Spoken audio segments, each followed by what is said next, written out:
Malik Carter walked into class expecting another lecture, but instead, the professor stopped mid-sentence, turned to him, and said, "You don't belong here." In front of hundreds, he was handed a problem meant to humiliate him, the room buzzing with cruel laughter. But as Malik picked up the chalk, the smirk on the professor's face began to fade, because what happened next, no one in that hall could ever forget. Before we deep dive into this interesting story, subscribe to our channel, and tell us, where are you watching from? Share in the comments below. The hum of voices inside the lecture hall was the kind that only existed in rooms where hundreds of students shared one uneasy breath. The walls were white, but the sound vibrated against them, bouncing and echoing as if the room itself were anticipating conflict. Malik Carter sat near the middle row, shoulders pulled in tight, notebook open but untouched. His pencil rested between his fingers, not yet moving. He had learned long ago to make himself small in spaces like this, spaces where every glance felt like a judgment, where every word seemed to weigh heavier when it came from him. The lecture had been moving smoothly, at least on the surface. Equations sprawled across the whiteboard in a sharp, angular script, the kind of handwriting that betrayed the arrogance of the man who wrote it. Dr. Richard Harlow, silver-haired, tall, his tailored blazer falling clean against his frame, stood with the posture of someone who believed authority was his natural birthright. His voice cut through the room, sharp and precise, the kind of voice that didn't invite disagreement, it demanded obedience. But then, the shift came. It was so subtle at first, Malik almost didn't notice it. The question Harlow asked floated into the air. A complex, integral, not the type you would typically throw at undergraduates. Silence followed. Students glanced at each other, their pens paused above paper, and then, as if a commentator's thought had suddenly lit in his mind, Harlow's eyes landed directly on Malik. The pause turned into something heavier, deliberate, loaded. "You," Harlow said, his finger cutting through the air like a command. "Mr. Carter, why don't you come down and show us what you've got?" The room shifted again, heads turned in unison, all directed toward Malik. He felt the heat of the stairs pressing into his skin, as though the walls themselves had leaned closer to watch. Slowly, almost mechanically, Malik stood. His chair scraped against the floor, the sound sharp and lonely in the silence. He clutched his pencil like an anchor, but left it behind on the desk. He didn't need it for this walk, the longest 10 steps of his life. As he moved, whispers broke out. They weren't loud enough to be understood, but he didn't need to hear the words to know what they were. They were the same whispers he had heard his entire life. "He's not ready for this. He doesn't belong here.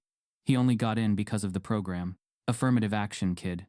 Those whispers carried more weight than any insult shouted outright. They carried the weight of belief, the belief that no matter what he did, he would never measure up. Harlow's smirk spread thin as Malik approached the board. He turned slightly toward the class, his voice carrying the performative ease of a man who enjoyed being watched. "Now, ladies and gentlemen, this is a rather advanced problem, one I wouldn't normally ask. But Mr. Carter here, well, I've heard he's got quite the reputation for being, shall we say, exceptional." His tone dipped on the last word, drawing out the syllables as if mocking the very idea. "Let's see if the stories are true, or if perhaps we've been misled." A ripple of laughter moved through the room. Not everyone laughed, but enough did to make Malik's chest tighten. The professor had not just given him a problem. He had given him a stage and tilted the lights to blind him. This wasn't about mathematics anymore. It was about spectacle. Malik looked at the problem, scrawled across the whiteboard. The symbols twisted together, integrals nested within trigonometric layers, like a puzzle designed not to be solved but to break the will of whoever tried. His mind immediately began sorting through strategies, recalling patterns, pulling at threads of logic. But the problem wasn't just the math, it was the eyes. Dozens of them, watching, waiting, hoping, perhaps even needing, for him to fail so the world could make sense again. If he solved it, he would challenge their assumptions. If he failed, he would confirm them. Harlow stepped back, folding his arms. "Take your time, Mr. Carter. We're all eager to see just how deep that brilliance of yours runs." His words dripped with something unspoken, something that lingered in the air heavier than chalk dust, the suggestion that brilliance and blackness could not possibly belong in the same sentence. Malik lifted the chalk. It felt heavier than it should, as though the weight of history itself was lodged in that stick of white dust. He placed it against the board, drew a single line, then hesitated. The board was colder than he expected, the surface slick, almost rejecting his attempt to leave his mark. Behind him, the silence thickened. The students' whispers had stopped. Even the sound of shuffling notebooks had stilled. Every breath in the room was tethered to him.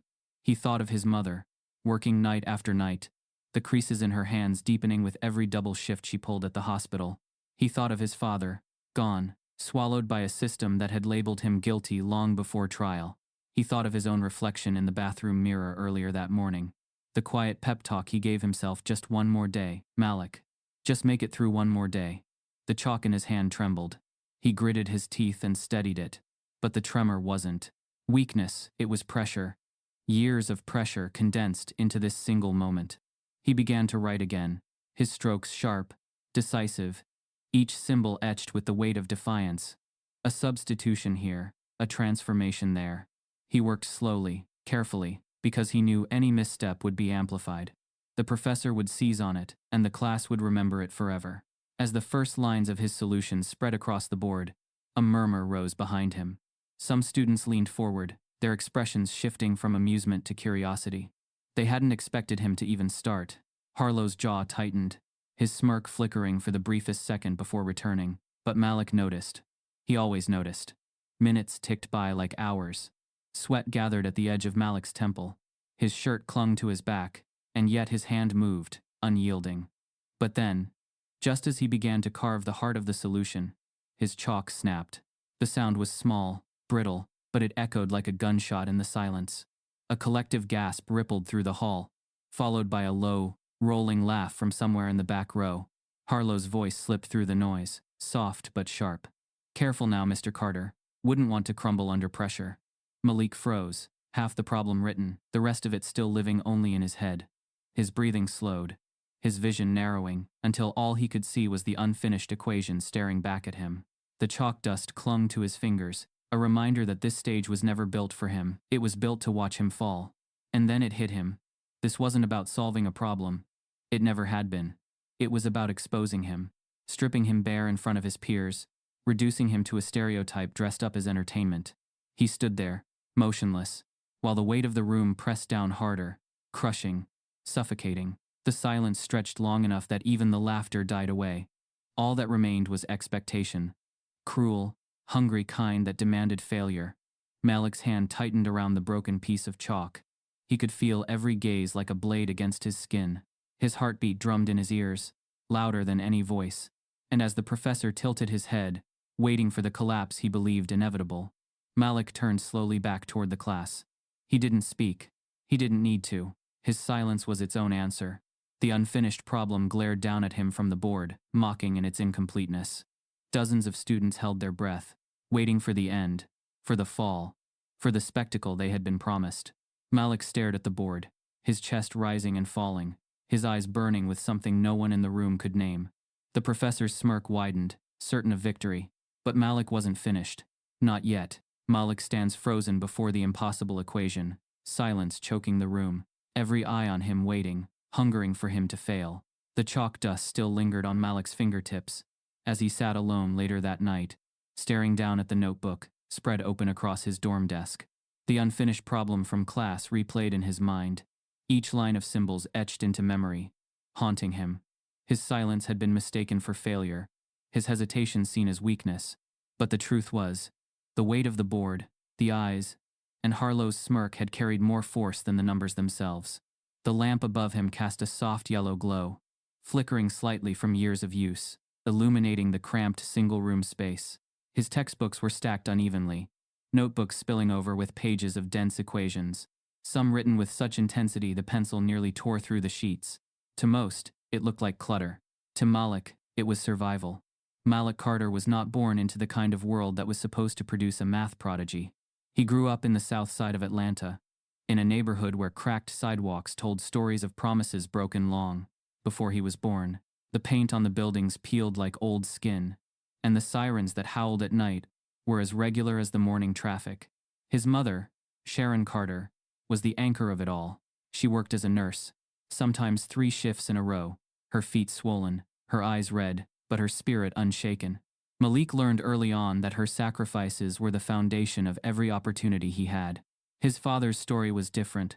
one that had carved itself into Malik's identity in painful, invisible ways. Darius Carter had been taken when Malik was just 7 years old, arrested for a crime he didn't commit, the details blurred by the weight of systemic injustice. The evidence had been shaky, the trial rushed, the defense half-hearted, but in a world where black men were too often guilty until proven innocent, Darius never stood a chance. Malik remembered the cold metal bars of the visiting room, the way his father's hands gripped his tightly through the divide. "Don't let this place decide who you are," his father had told him, his voice low, steady, though his eyes betrayed the weight of despair. Malik carried those words like an equation he had to solve every single day. At school, the shadows of his neighborhood followed him. Teachers lowered expectations before he ever opened his mouth. Some masked it with pity, others didn't bother to hide their doubt. "Maybe math isn't your thing," one counselor once suggested, after he had scored higher on practice problems than the rest of his class combined. Malik had learned how to read tone more than words, how to hear the disbelief tucked beneath every polite smile. But math had been the one thing they couldn't take from him. Numbers didn't care about his zip code. Equations didn't judge his skin. A formula would yield the same truth in the quiet of his bedroom as it would in the brightest lecture hall. For Malik, math became more than a subject. It became sanctuary. His mother often found him late at night, asleep at the kitchen table, his head resting on open notebooks, pencil still in hand. She would shake her head, half exasperated, half proud. "Baby, you're gonna wear yourself out," she'd whisper, brushing a curl from his forehead. But she never told him to stop. She knew it was the only way he could make sense of a world that rarely made sense for boys like him. Money was always tight. Malik didn't have the luxury of expensive graphing calculators or online prep courses. He made do with what he had: old textbooks donated by a retiring teacher, scrap paper salvaged from recycling bins, problems scribbled on the backs of grocery receipts. He solved equations on napkins during lunch, on the margins of church bulletins during Sunday service. Where others saw trash, Malik saw space for possibility. And with every problem solved, he built an invisible wall between himself and the limitations imposed on him. That wall wasn't built from privilege or opportunity. It was built from grit, from nights when hunger gnawed at his stomach while he kept calculating, from mornings when exhaustion clouded his vision, but he refused to put the pencil down. Still, the weight of being underestimated was relentless. It wasn't just strangers. It was the system itself. The standardized testing counselor in high school had nearly derailed him completely. Despite scoring in the top percentile in math, she had tried to push him toward a remedial track, claiming his writing needed more work, and that he should focus on more realistic goals. Malik had walked out of her office with a fire burning in his chest, his fists clenched so tightly the paper crumpled in his palm. That was the day he realized brilliance alone wouldn't protect him. He would have to fight for every inch of recognition, and fight he did. Nights stretched long, his eyes strained under the dim kitchen bulb as he tackled problems designed for students 2 grades ahead. His mother sometimes sat across from him with her nursing manuals, both of them silent, but bonded in their labor, their sacrifices parallel. By the time Malik reached college, he had carved a path no one could deny, at least not on paper. His application carried scores and recommendations so strong that even those who doubted had to step aside. But paper didn't erase perception. To some professors, to students like the ones who laughed in lecture halls, Malik's presence was still an anomaly, a box checked for diversity. That night in his dorm, as the campus settled into quiet, Malik's mind returned to the past, the night that had nearly ended it all. The night math almost slipped from his grasp forever. He was 15 then. His mother had just come home after a double shift, her scrubs damp from long hours, her face etched with fatigue. Malik had been working on a geometry problem at the kitchen table, his notebook spread wide. But no matter how he twisted the formula, the answer refused to emerge. He tried again and again, frustration building until he slammed the pencil down. "This doesn't matter," he had muttered, too low for anyone but himself. But his mother heard it. "What doesn't matter, baby?" she asked gently, placing her keys on the counter. "This. All this. No one cares if I can do this. They already think I'm a failure." His voice cracked under the weight of years too heavy for his age. "What's the point if the world's just gonna decide for me?" His mother's hands, worn from endless work, reached across the table and covered his. Her grip was firm, grounding. "Malik, listen to me. They don't get to write your story, you hear me? Not the teachers. Not the neighbors. Not the ones who look at you like you don't belong. This right here, she tapped the notebook, this is yours. They can't take what you build with your own hands. He wanted to believe her. He tried to. But that night, when she went to bed, Malik stayed at the table, staring at the problem until his vision blurred. For the first time, he considered quitting. He imagined closing the notebook for good. Imagined what life would be if he simply gave in to the roles people had already written for him. And then unexpectedly, it happened. At that very moment, his father called. The prison phone line crackled through the receiver, but his voice came through steady, strong. Darius asked about school, about math. Malik admitted his struggle, confessed his doubt. And Darius, with the calm conviction of a man robbed of his freedom but not his wisdom, said words Malik would never forget. Son, if you quit now, you're letting them win twice. They already put me here. Don't let them take you too. The line went silent after that, but the weight of those words stayed. That night, Malik picked up his pencil again, and though the problem on the page remained stubborn, something in him shifted. He realized it wasn't about the problem itself. It was about proving he could keep going. Now, years later, Malik sat at his dorm desk with the echo of those words still alive inside him. His father's voice, his mother's sacrifices, the silence of the lecture hall, they were all threads of the same fabric. And yet, as he stared at the half-finished notes before him, a cold thought pierced through. What if, despite all of it, he really didn't belong? Malik recalls the night his father's words reignited his fire. But sitting in his dorm, haunted by Harlow's smirk and the unfinished problem, he feels doubt creeping back. Was this the moment the world would finally prove him wrong? The doubts clawed at Malik long after the lecture hall emptied and the whispers died away.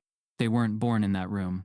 They had been seeded years before, in hallways and classrooms where ceilings hung low and expectations were lower still. Every time Malik second-guessed himself, he was pulled back into memories of high school, the place where the world had first tried to tell him who he was and who he wasn't allowed to be. Back then, Malik walked the cracked floors of Jefferson High, a school that was more known for police presence than academic excellence. Metal detectors greeted students at the front doors, and textbooks were older than most of the kids carrying them. Teachers came and went in a steady rotation, most staying just long enough to call it experience before transferring to better districts. But Malik had endured it, notebook in hand, eyes always scanning for equations even when the walls screamed hopelessness. It wasn't the lack of resources that cut him the deepest, it was the way people looked at him when he tried to reach higher. His classmates often mocked his seriousness, calling him professor, with sneers, not respect. They laughed when he spent lunch alone, scribbling on graph paper instead of scrolling through his phone. To them, ambition looked like arrogance. To Malik, it looked like survival. But the sharpest sting didn't come from peers. It came from authority, the very people who were supposed to nurture talent. One spring, Malik had been selected to take a statewide standardized math test. He remembered walking into the sterile testing room, the fluorescent lights buzzing overhead, the paper packet heavy in his hands. The problems flowed through him that day, like water down a stream. Where others sweated, Malik thrived, filling in each bubble with certainty.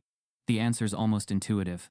When the results came weeks later, his score had placed him in the top percentile, not just in his school, but across the entire state. For a moment, he felt untouchable. For a moment, he believed the world would have no choice but to see him for what he was. Gifted, dedicated, undeniable.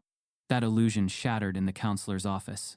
Miss Evelyn Porter, the guidance counselor, had her degrees framed neatly on the wall. Her smile, practiced and professional. Malik remembered sitting across from her, his test scores spread across her desk like evidence in a trial. She tapped the paper once, then folded her hands, her expression flat. Malik, she began, her tone dripping with the kind of patience reserved for children who didn't know better. Your math scores are impressive, I'll admit, but we have to look at the whole picture. The whole picture? Malik asked, confusion tightening his chest. I got one of the highest scores in the state. Yes, but your writing scores were, let's say, less competitive. And college isn't just about numbers. She leaned back in her chair, her voice smooth, dismissive.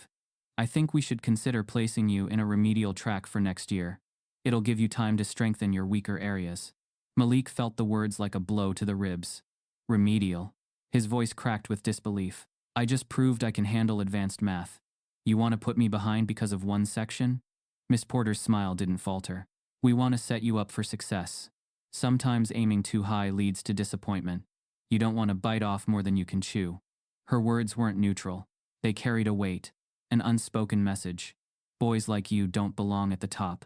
Malik left her office with his fists balled so tight his nails dug into his palms. Outside, the spring air felt suffocating, too heavy to breathe. That night, he sat on the edge of his bed, staring at his notebooks. For the first time, he wondered if all the hours he poured into equations were just wasted ink.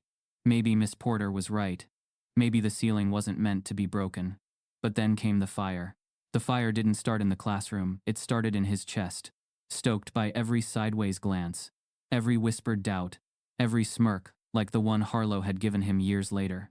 Malik remembered staying up until dawn that night, pencil in hand, attacking math problems with a fury he didn't know he had. Each solved equation felt like defiance. Each proof became a weapon. If they wanted him remedial, he would make himself undeniable. From then on, Malik didn't just study, he trained. He treated math like an athlete treats sport, pushing himself past exhaustion, hungry for mastery. He devoured old textbooks, searched for online lectures on the library's sluggish computers, even taught himself calculus concepts long before his teachers introduced them. His grades skyrocketed, but more than that, his confidence solidified. Every time he walked past Miss Porter's office, he held his head a little higher. She saw a student destined to struggle. Malik was determined to become a student she could never explain. But Jefferson High was not done testing him. In his junior year, a group project in advanced algebra nearly unraveled everything. His group members, 3 white students, refused to let him lead, insisting he didn't talk smart enough to present. They used his ideas, his calculations, but erased his name from the final draft. When Malik confronted the teacher, she brushed it off with a sigh. "Maybe next time you'll participate more," she said, ignoring the evidence Malik had in his notebook. That betrayal cut deeper than any test result.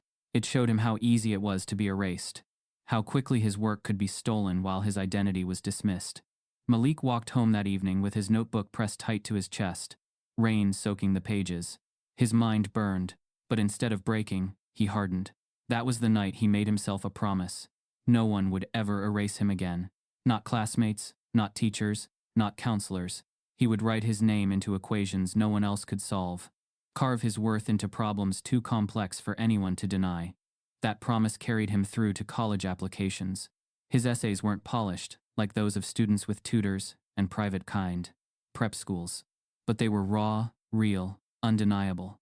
His test scores and recommendations carried enough weight that the university had no choice but to open its gates. Malik stepped onto campus determined to prove he belonged, even if no one else believed it. But life, Malik would learn, has a cruel sense of timing. Late one night, during his freshman year of college, Malik attended a scholarship reception, a gathering meant to celebrate students of promise. The room was filled with faculty, donors, and administrators, the air buzzing with polite conversation and shallow congratulations. Malik stood near the back, clutching a glass of water, trying to blend into the wallpaper. And then he heard the voice. It was unmistakable, smooth, condescending, heavy with the weight of false encouragement. Malik turned, his stomach dropping. There, standing at the refreshment table in a polished blazer, was Miss Evelyn Porter. The same counselor who had once tried to shove him into a remedial track was now shaking hands with professors, smiling warmly, her badge identifying her as a new academic advisor at the very university Malik attended. His throat went dry. Of all the people to follow him here, of all the shadows from his past, it had to be her. And as her eyes scanned the room, landing eventually on Malik's, the faintest recognition flickered across her face. Her smile widened, almost knowingly. Malik freezes as he locks eyes with Miss Porter, the same counselor who once tried to derail his future, now standing in the very halls of his university, her presence promising a new storm he never saw coming. The image of Miss Porter's knowing smile haunted Malik long after the scholarship reception ended. He lay awake in his dorm that night, staring at the ceiling, wondering if the universe had twisted against him, placing old enemies in new positions. But the weight of one enemy from his present, Professor Richard Harlow, pressed even harder. Harlow had been a towering figure on campus long before Malik set foot there. His reputation was built on decades of teaching, his name etched into departmental awards and alumni stories. He was respected by some, feared by many, and tolerated by the rest. His methods were described as rigorous in university brochures, but everyone knew what rigorous meant in Harlow's world.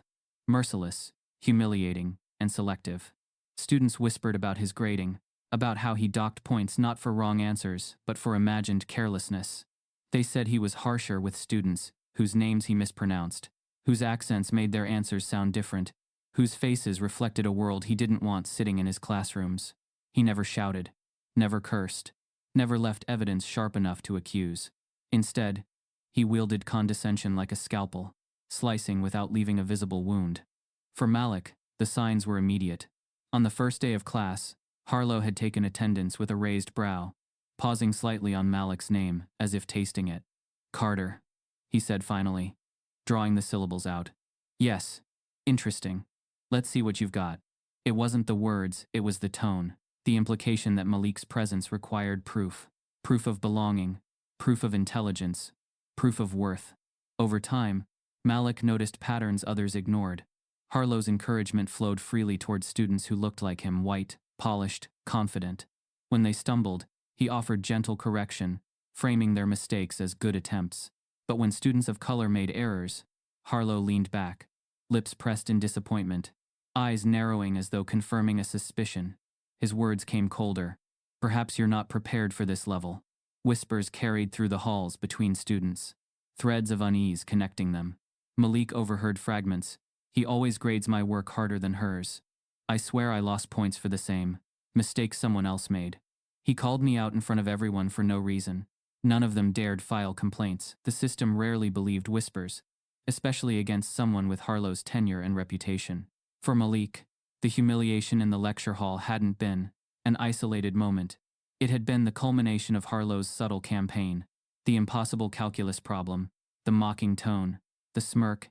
It wasn't about rigor, it was about exclusion. But what Malik didn't know, at least not yet, was that Harlow's bias wasn't merely whispered about. It had been documented.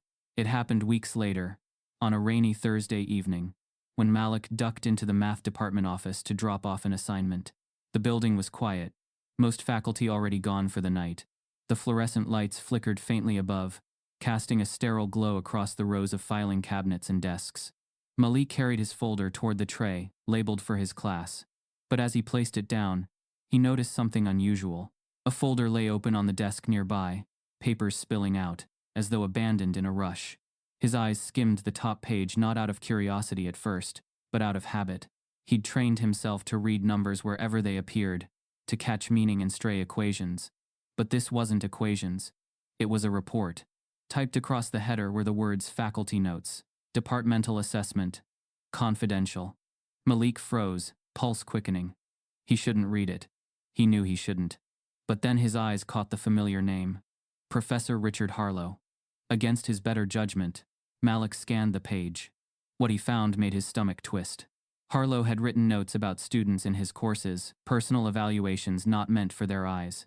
His language was coded, yet clear enough for anyone who knew how to read between lines. Strong analytical mind, but lacks discipline. Background likely inflated by external factors. Promising effort, but cultural distractions interfere with focus. Shows aptitude but carries an entitlement not matched by true ability. The words stung, not because Malik knew they were about him though he suspected, but because he recognized the pattern. These weren't objective critiques.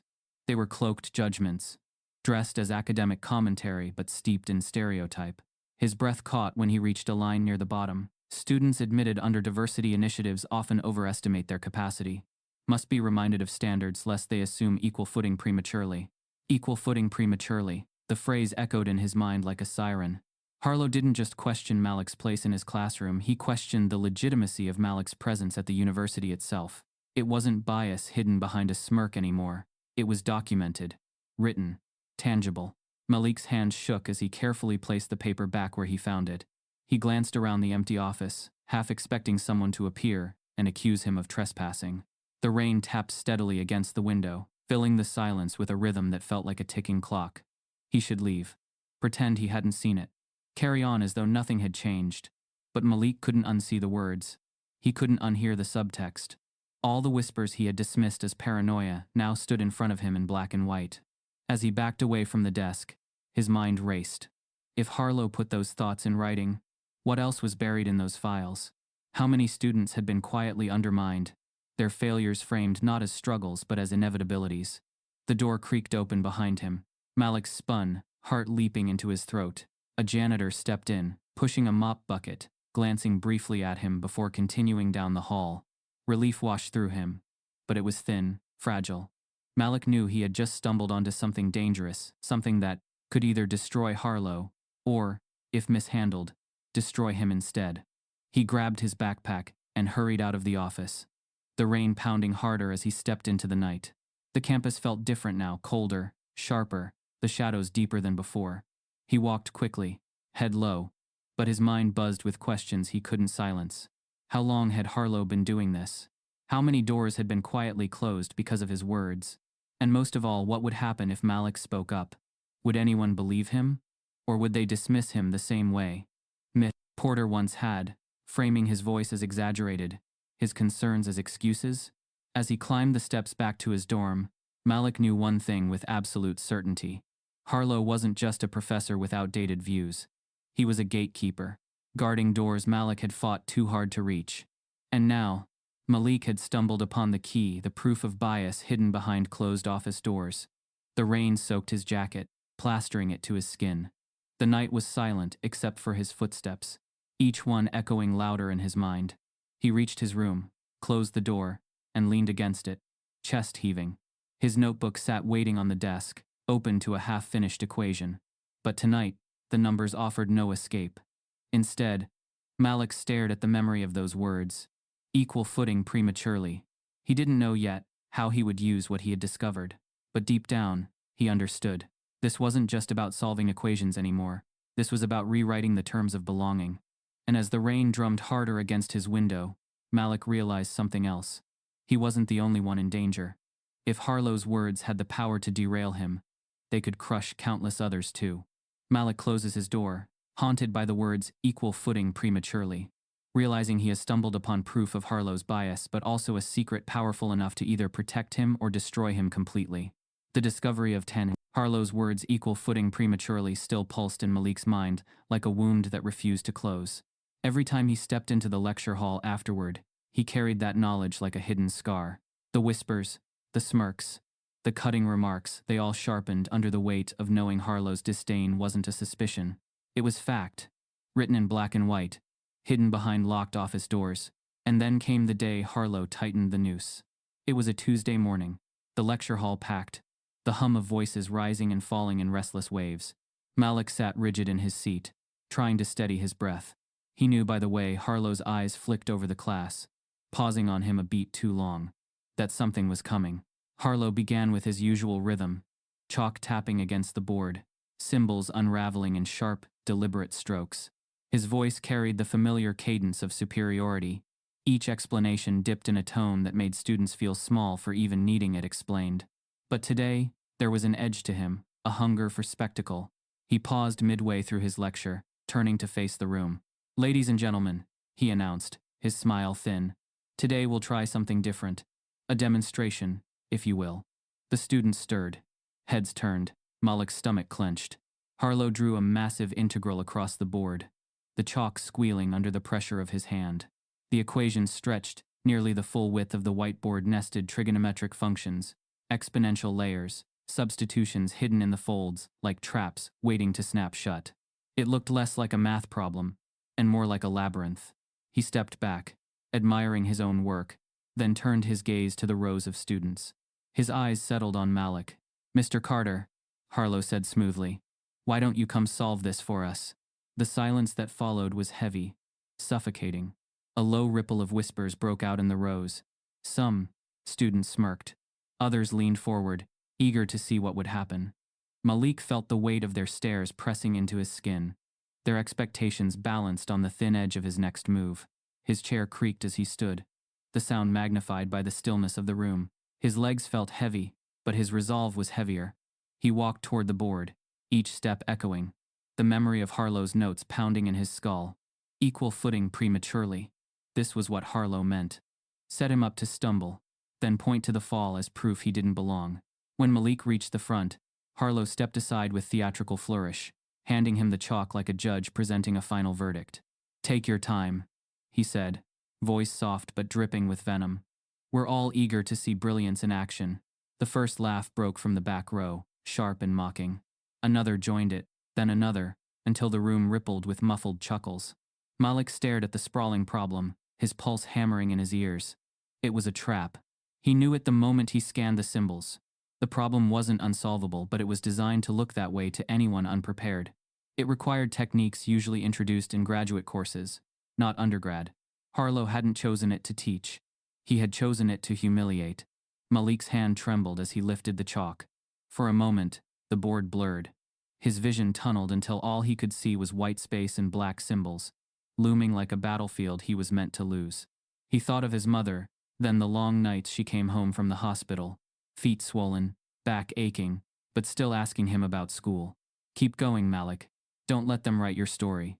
He thought of his father's voice on that prison phone line. "If you quit now, you're letting them win twice." The chalk touched the board. He drew a tentative line, his brain racing through possible substitutions, transformations, backtracking. For a heartbeat, hope flickered. But then the whispers behind him grew louder. "Look, he doesn't even know where to start. Told you, it's all a front. Affirmative action genius." The words stung sharper than the chalk dust in his throat. He froze, staring at the first line he had written. He knew the solution was there, locked somewhere in the folds of his mind, but the pressure crushed him. Every tick of the clock felt like another nail driven into his coffin. Harlow stepped closer, arms folded, his expression calm but his eyes alight with something colder. "Struggling already, Mr. Carter? Don't be shy. Mathematics is a merciless truth-teller. If the answer's not there, no amount of bravado can create it." Malik swallowed hard, sweat prickling at the back of his neck. He forced his brain to quiet the noise, to push past the voices. His mind flicked through every tool he had learned, every technique he had taught himself in those lonely nights at the kitchen table. The outline of a path began to form, faint but real. But then something inside him shifted. For years, he had fought by proving himself on paper, by solving what they said he couldn't. He had spent his life turning equations into shields against doubt. But standing there now, with the chalk in his hand and the class waiting for his collapse, he realized the equation wasn't the true problem. The real test wasn't about numbers. It was about whether he would allow Harlow to define him through performance. The chalk trembled in his hand.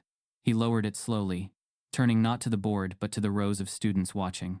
The laughter dimmed, confusion rippling through the room, as Malik didn't continue writing.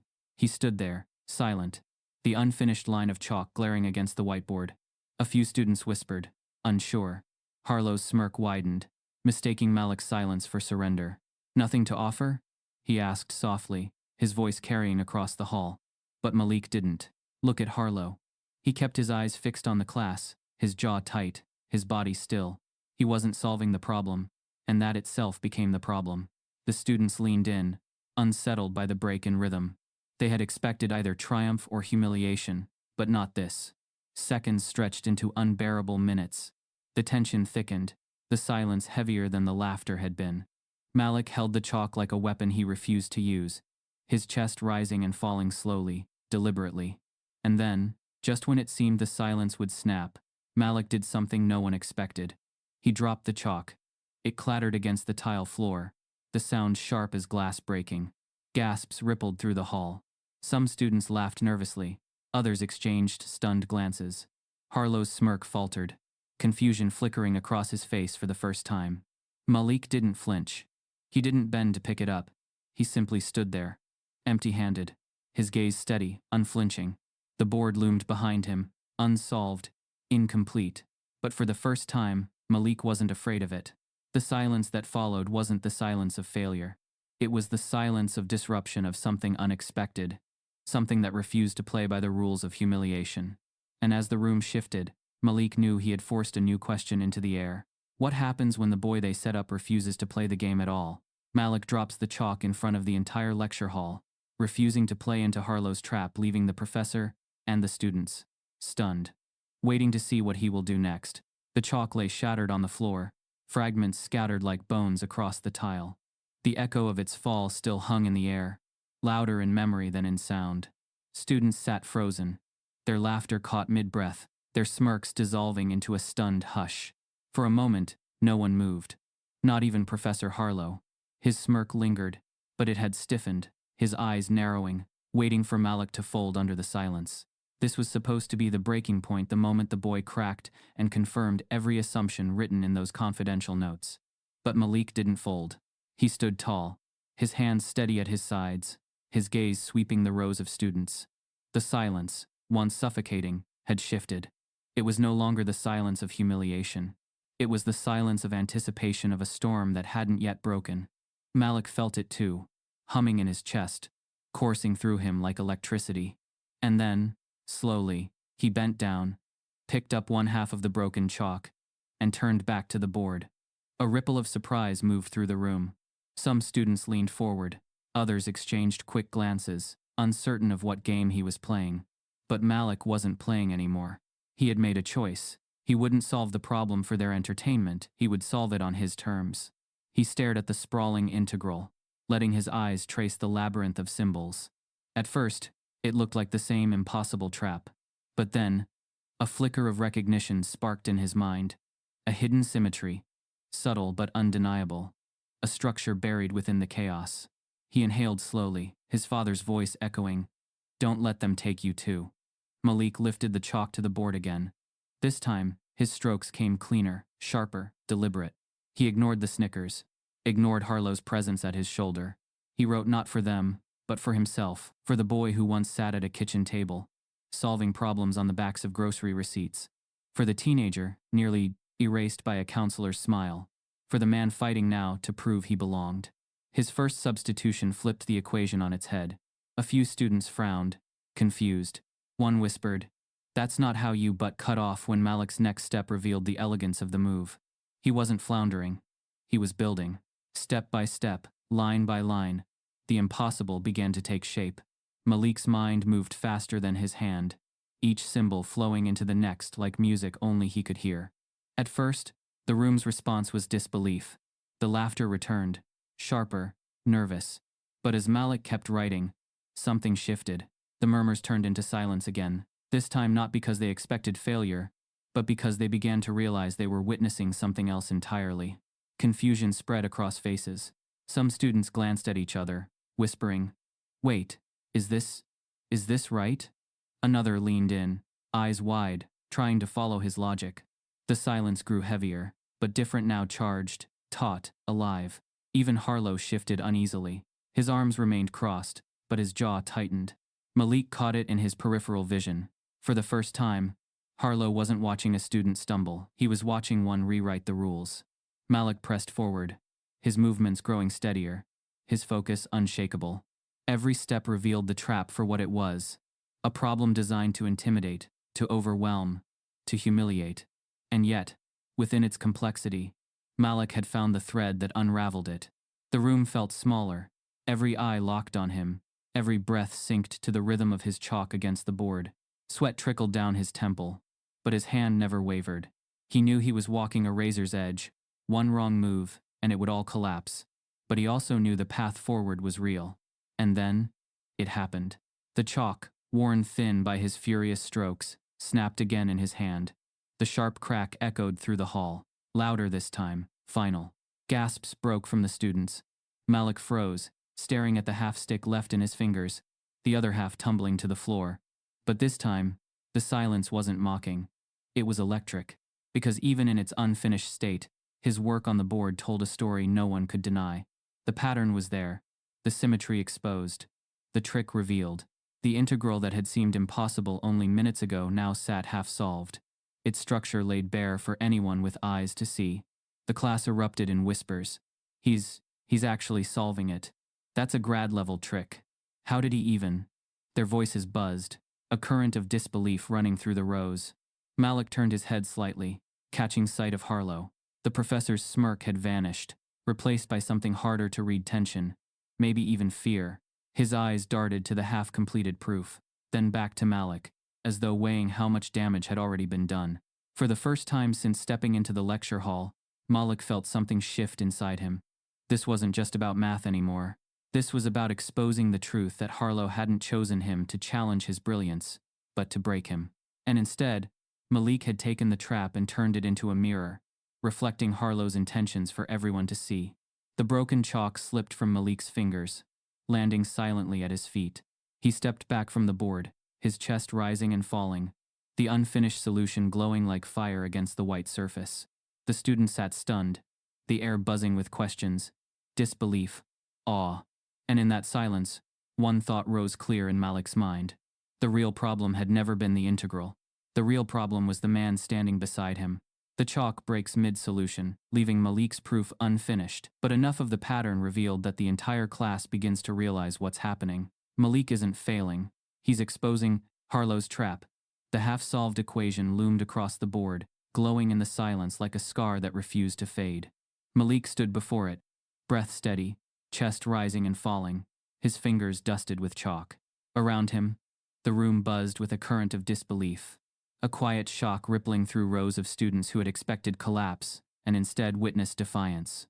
Professor Harlow's face had stiffened, his usual smirk cracked at the edges. He had not expected Malik to even begin.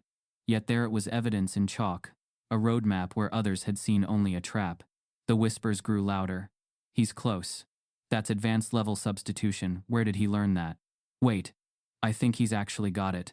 Their voices tumbled together, a rising tide Malik could feel pressing against him. For the first time, the silence didn't isolate him. It amplified him. Malik bent down, retrieved another stick of chalk from the tray, and faced the board again.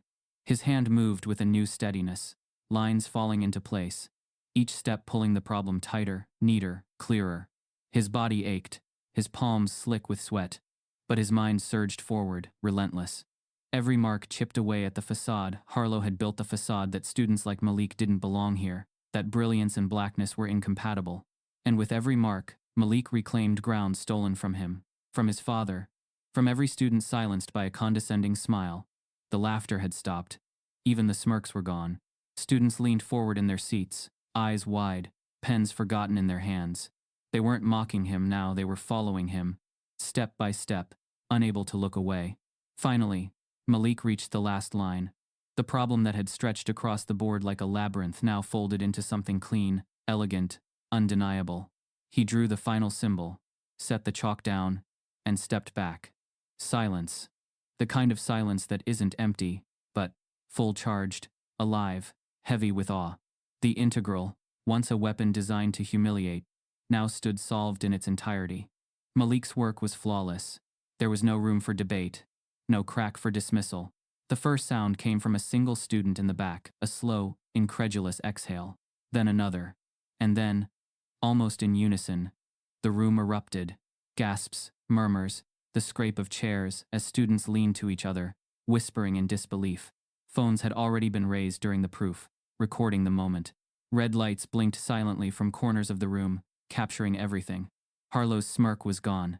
His jaw worked silently, his eyes darting between the board and Malik, as though searching for an escape. But there was none. The evidence was written behind him, undeniable and permanent. Malik didn't smile. He didn't bow, didn't soak in the awe now radiating toward him. He simply picked up his backpack, slung it over his shoulder, and turned toward his seat. His movements were quiet, deliberate, refusing to give the spectacle the performance it wanted. But inside, his chest thundered. Not from pride, but from the weight of knowing what came next. Victories like this didn't end stories. They ignited them. The lecture hall buzzed louder, the energy growing chaotic. Students replayed videos already, showing each other clips, whispering, "Did you get that part? Look how he flipped the substitution." The footage spread before Malik even sat down. Within minutes, the recordings would fly through group chats, campus pages, social media feeds. Malik knew it. He felt it in his bones. This wouldn't stay in that lecture hall. This would spread, like sparks carried by the wind. And sparks, when carried far enough, always found something to burn. Harlow cleared his throat, the sound brittle, unconvincing. "Well, yes, that is one possible solution," he said, his tone brittle, clinging to authority like a drowning man clings to driftwood. But the words rang hollow. No one looked at him anymore. Their eyes were still on the board, on Malik, on the proof that had turned the trap into triumph. Malik lowered his gaze, resisting the pull to meet Harlow's eyes. He didn't need to. The man's silence spoke louder than any insult. The class ended in a daze. Students filing out with hurried voices, phones pressed to their ears, screens glowing with fresh uploads. Malik walked slowly, his bag heavy on his shoulder, his mind heavier still. He passed clusters of students whispering, their eyes darting toward him, their voices hushed but urgent. He embarrassed Harlow. No one's ever done that before. Man, that's gonna blow up. Malik kept his eyes forward. He didn't need to hear it. He already knew. By the time he stepped outside, the air felt different, charged, alive, as though the campus itself hummed with the knowledge of what had just happened. He breathed it in, steadying himself. For years, he had fought to be seen. Now, he was about to be seen more than he ever wanted. That night, the first videos surfaced online. Clips of Malik at the board, chalk racing, the equation folding neatly under his hand. They spread through group chats like wildfire, then onto the campus's unofficial forum.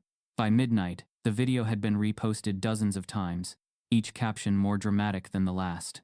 Student humiliates Professor Harlow in calculus lecture. Watch this kid solve the impossible problem. They said he didn't belong, he proved them wrong. The comments flooded in. Some praised him, awe in their words. Others dismissed him, insisting the problem had been standard or overhyped.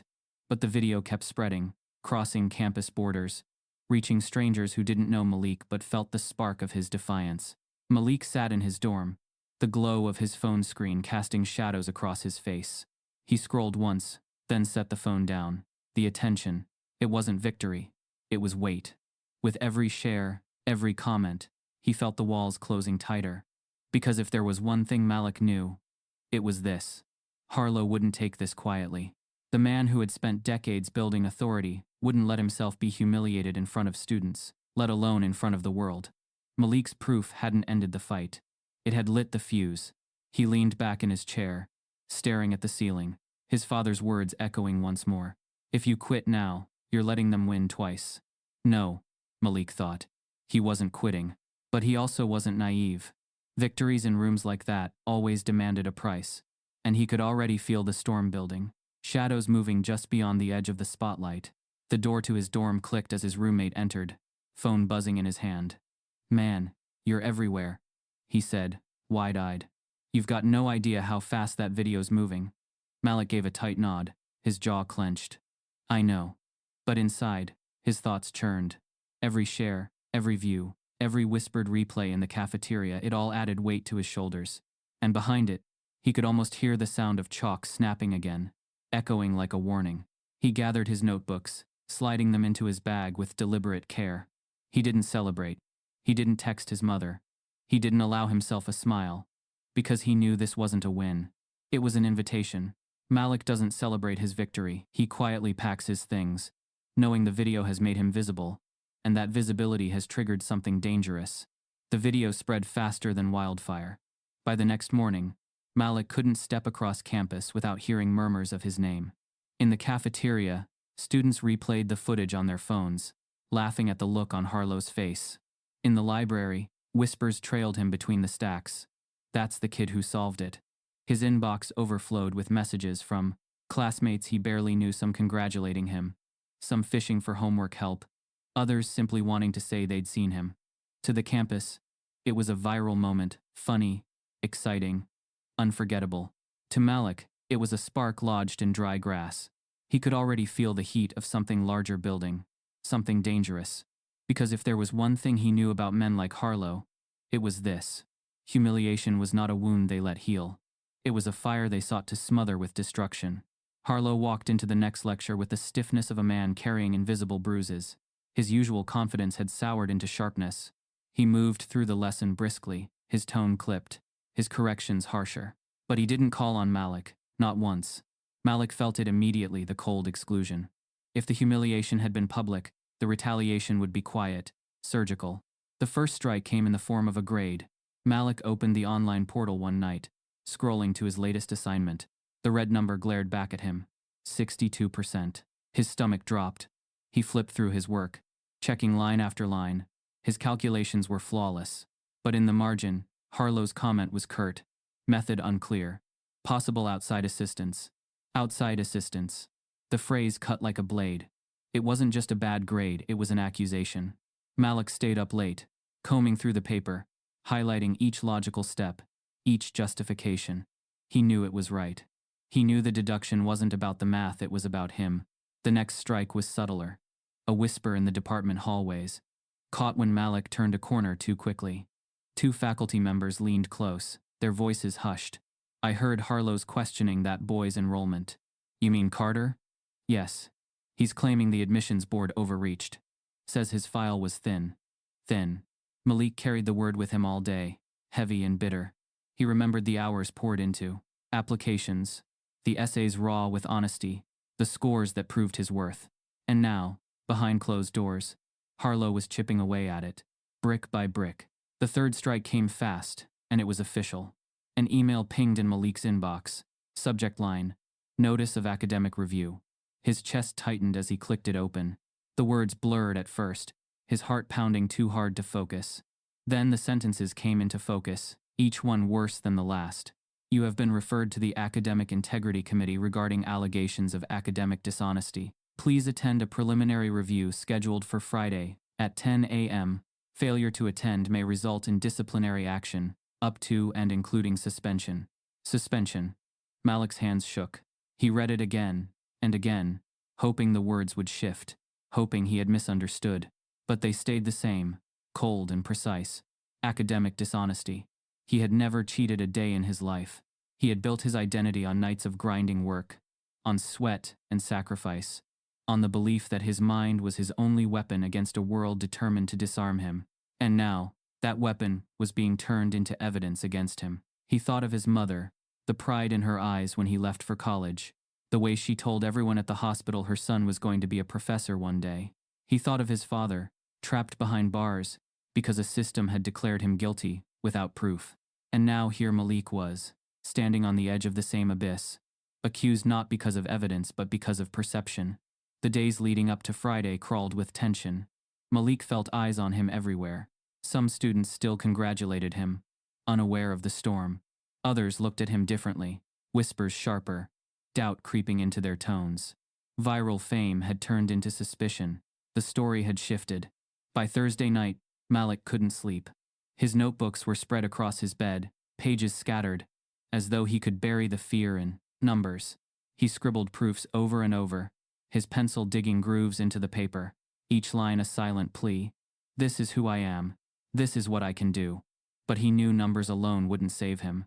This wasn't about equations. It was about power. And Harlow had more of it than he ever would. The morning of the review, Malik dressed slowly, pulling on his cleanest shirt, smoothing the wrinkles with trembling hands.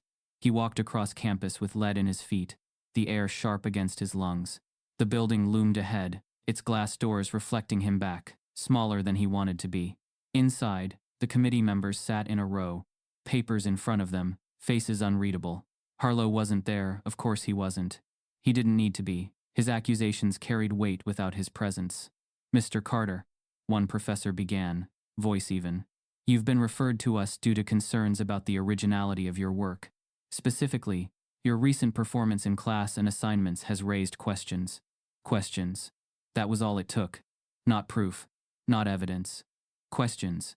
Malik spoke carefully, laying out his process, describing his study habits, the late nights, the independent learning he'd done long before arriving at the university. He pointed to his notebooks, pages filled with equations, margins stacked with trial and error. His voice shook, but he forced it steady, each word carrying the weight of his entire future. Some members nodded, scribbling notes. Others kept their expressions blank, as if waiting for something more. Malik left the room hours later, drained, his body hollow. They said they'd be in touch. That was it. No answers, no closure, just waiting. He walked back to his dorm in silence, the campus alive around him, students laughing, rushing, living. For Malik, the world had slowed to a crawl, each step heavy, each breath tight. That evening, as he sat at his desk, staring at the glow of his laptop, the email came. The subject line was short, brutal. Further action required. His chest tightened, his cursor hovered, trembling, before he clicked. The words appeared, black against white, cold and final. The committee has determined additional investigation is necessary. You are hereby placed under provisional review. Until the matter is resolved, your enrollment status remains subject to suspension. Malik stares at the email, the words subject to suspension burning into his eyes, realizing his entire future could be taken away before he even has a chance to fight. The email had left Malik hollow, as if the ground beneath him had cracked open. Subject to suspension. The words repeated in his head on a loop, sharper each time, until they were no longer words but daggers. He hadn't cheated. He hadn't plagiarized. His only crime had been refusing to bow his head in Harlow's lecture hall. And now he stood at the edge of losing everything. The hearing was scheduled for Monday morning. The weekend leading up to it dragged in slow, aching minutes. Malik barely left his room, his notebooks spread around him like shields. He pored over every page, rehearsing explanations, marking connections, underlining equations. He wanted to show them, not just tell them, that his work was his own, built from years of relentless study. His mother called on Sunday evening, her voice heavy with concern. "Baby, you sound tired. What's going on?" Malik hesitated. He didn't want her to know, not yet. The thought of her hearing that her son, who she had sacrificed everything for, was under review for dishonesty, it felt unbearable. So he steadied his voice, forcing calm. "Just a lot of work, Mama. I'll be fine." But after he hung up, his hands trembled. He knew if this went wrong, he might not even have the chance to tell her before the suspension letter arrived. Monday came gray and cold. Malik walked across campus with his backpack heavy on his shoulders, not from books but from proof, his notebooks, crammed with years of calculations. Problem after problem scribbled in pencil, pages smudged with fingerprints and sweat. He carried them like evidence in a trial, because that was what this had become. The committee room was stark, the blinds half drawn, the table polished to a sterile shine. 5 faculty members sat in a row, papers stacked before them. Their faces were unreadable, their eyes flicking up as Malik entered. "Mr. Carter," the chair of the committee said, his voice clipped. "Please take a seat." Malik sat at the end of the long table, his notebooks stacked in front of him. His palms were damp, but he held his head high, forcing himself to meet their eyes. One professor, a woman with sharp glasses, spoke first. "You've been referred to us due to concerns about the originality of your recent work. Specifically, your performance in Professor Harlow's class has raised questions. Questions. Always questions. Never evidence." Malik gripped the edge of the table, steadying himself. "With respect, my work is mine. I've been studying math at this level long before I got here. I can prove it." He opened his notebooks, flipping through page after page, pointing to problems dated months, even years, before he entered the university. Complex proofs filled the margins, substitutions scribbled with arrows, trial and error scratched out until the right path emerged. "This," Malik said, his voice steadying, "is what I've done for years. On my own. I don't just memorize formulas, I build them. I work them until I understand them. That's why I could solve Harlow's problem in class. Not because I cheated. Because I've lived inside this work every day." For the first time, some of the panelists leaned forward. One picked up a notebook, flipping through its pages with cautious curiosity. Another nodded slightly, jotting a note. The air shifted.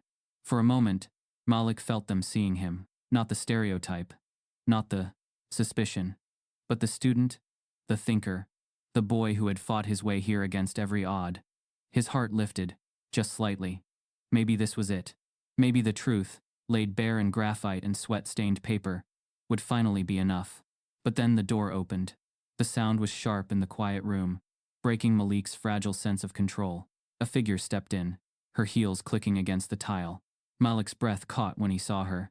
Miss Evelyn Porter, the counselor from Jefferson High, the one who had tried to derail him, who had told him to take remedial classes despite his test scores, who had smiled while lowering expectations.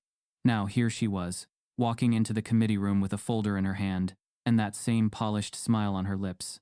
The chair of the committee gestured. "Miss Porter has agreed to provide additional context regarding Mr. Carter's academic background." Malik's stomach twisted. Context. He already knew what kind of context she would provide. Miss Porter took her seat calmly, folding her hands atop the folder. "I remember Malik Carter very well," she began, her tone smooth, practiced. "He was certainly enthusiastic in high school, but I also recall gaps, inconsistent writing skills, a tendency to overreach. Overreach." The word landed like a stone. She continued, her voice dripping with false patience. "I advised him to take a slower path, to build steadily. I worried that he was pushing himself into levels he wasn't prepared for. And frankly, when I heard about this incident in Professor Harlow's class, I wasn't surprised. Malik has always had a habit of trying to prove himself beyond his abilities. Malik felt his chest tighten. He wanted to speak, to shout, to tear down her polished facade. But the panel was listening intently. They scribbled notes as if her words carried weight equal to his years of study. The betrayal cut deep. She wasn't just here to give context. She was here to bury him, just as she had tried years ago. The chair turned to Malik. "Do you have any response to Miss Porter's testimony?" Malik's throat burned. He looked down at his notebooks, his life written in graphite and smudges. Then he looked up, his voice low but steady. "My entire life, people like Miss Porter have told me what I couldn't do. And every time, I've proved them wrong. My work is right here. It's real. It's mine. If you can't see that, then maybe this isn't about math at all." The words hung in the air, heavy, sharp. A few panelists exchanged glances. The room was taut with tension, balanced on a knife's edge. For a moment, Malik thought he saw cracks forming in their certainty, the faintest flicker of doubt toward Harlow's story. But then Miss Porter leaned forward, her smile tightening. "I have documentation," she said softly, tapping the folder before her. He panel seemed swayed by Malik's proof until Miss Porter produces a folder of documentation, threatening to tip the entire hearing against him.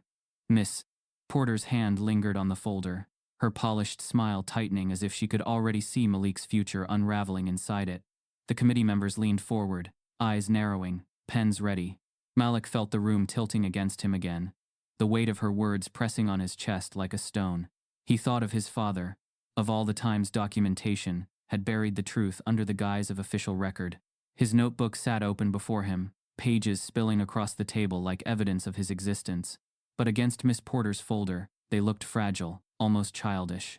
Malik clenched his fists beneath the table, forcing himself to stay calm, to breathe. And then, before Miss Porter could open the folder, the door at the back of the room creaked open. Every head turned. A woman stepped inside, older, her hair silver, but her presence commanding, her back straight despite the years. She wore a navy blazer, and carried herself with the quiet authority of someone who had fought too many battles to be dismissed. Her eyes scanned the room until they found Malik, and in them he saw something he hadn't seen all day.